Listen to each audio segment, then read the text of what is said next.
Good evening to all of you. You're most welcome in my channel Home Science by Pushpa. आज हम पढ़ाएंगे उपभोक्ता संरक्षण, कंज्यूमर प्रोटेक्शन। उपभोक्ता संरक्षण अधिनियम कब आया था? 1986 1986 में आया था।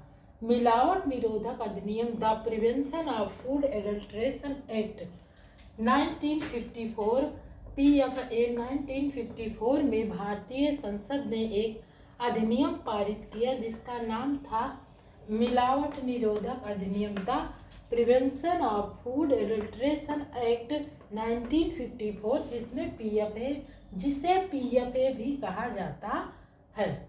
यह अधिनियम क्यों बनाया गया, इसकी आवश्यकता क्यों पड़ी? क्योंकि जो है हर चीज़, जैसे आप कोई भी चीज़ देखिए उसमें मिलावट रहती है। जैसे आप मिर्ची ले लो, उसमें ईंट का चूरा मिलाया जाता है। जैसे आप काली मिर्च में पपीते का बीज मिला दिया जाता है। और वैसे चाहे जो चीज़ देखो, हर चीज़ में मिलावट ही है। इसीलिए क्या हुआ, एक अधिनियम बना जो आया 1994 में, ठीक, PFA, जिसे PFA भी कहा जाता है। ये लागू कब हुआ, ये पेपर में आता है। यह लागू कब हुआ? 1 जून 1955 को, यानी 1 जून 1955 में लागू हुआ। अब बहुत सारे अधिनियम बनाए गए ताकि जो है जो चीज़ उपभोक्ताओं को मिले वह सुरक्षित और सेफ मिले। उसके लिए जैसे औषधि और मादक पदार्थ अधिनियम, जैसे औषधि के लिए एक अधिनियम बनाया गया जो कब आया? 1940 में आया। भार एवं माप स्तरीकरण अधिनियम, ये कब है? 1939 को आया। ये जो है, ये अधिनियम क्यों बनाया गया है? क्योंकि जैसे कोई चीज़ है, आप चाहे जो चीज़ ले, चाहे मेडिसिन ले लो, चाहे कोई चीज़ पैकिंग की ले लो, आप हल्दी ले लो, बेसन ले लो, कोई भी चीज़ आप लोगे तो उसमें क्या होगा, उसमें उसका भार माप कितना ग्राम है, ये सब लिखा रहता है उसमें। तो इसके लिए अधिनियम बना 1939 में। फिर आया श्रेणीकरण और बाजार अधिनियम 1937। इसे श्रेणीकरण से ये होता है, आपको पता चलेगा ये किस क्वालिटी का सामान है। जैसे ग्रेड फर्स्ट है, ग्रेड सेकेंड है, ग्रेड थर्ड है। ग्रेड फर्स्ट में जैसे उत्तम चीज़ें हैं, बेस्ट क्वालिटी है। सेकेंड ग्रेड है तो अच्छी चीज़ें हैं। थर्ड क्वालिटी, हाँ, सेफ है, सुरक्षित है, ठीक है। तो ऐसे इसलिए क्वालिटी जो है श्रेणीकरण से जो है क्वालिटी में ये डिवाइड हो गया।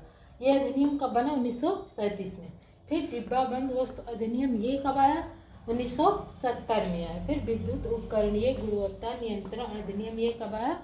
1976 में आया। फिर आवश्यक वस्तु नियंत्रण अधिनियम, ये कब आया? 1955 में आया।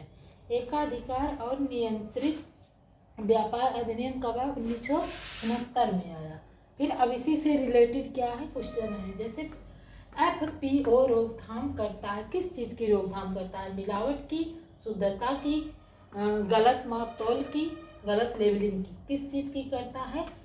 FPO मिलावट की रोकथाम करता है। शुद्धता की नहीं, माप तौल की नहीं, गलत लेबलिंग की नहीं, किसकी करता है? मिलावट की। फलों के उत्पाद पर चिन्ह होता है, किस चीज़ का चिन्ह होता है? ISI का, PSA का, एक मार्क का, FPO का। फलों, संरक्षित फल और सब्जियां, जैम, जेली, अचार, मुरब्बा, फल, संरक्षित सब्जियां, इस पे क्या होता है? FPO का जो होता है चिन्ह लगा होता है। ये सब क्या है? ये सब हमारे ELT ग्रेड के लिए जो है इम्पॉर्टेंट है। अभी उपभोक्ता संरक्षण से और भी सारे क्वेश्चन हैं, जितने उपभोक्ता से जो हमें इम्पोर्टेंट लगेंगे कि ये हमारे पेपर में आ सकते हैं, उनको अभी हम और सारा जो है उसको कराएंगे, ठीक है।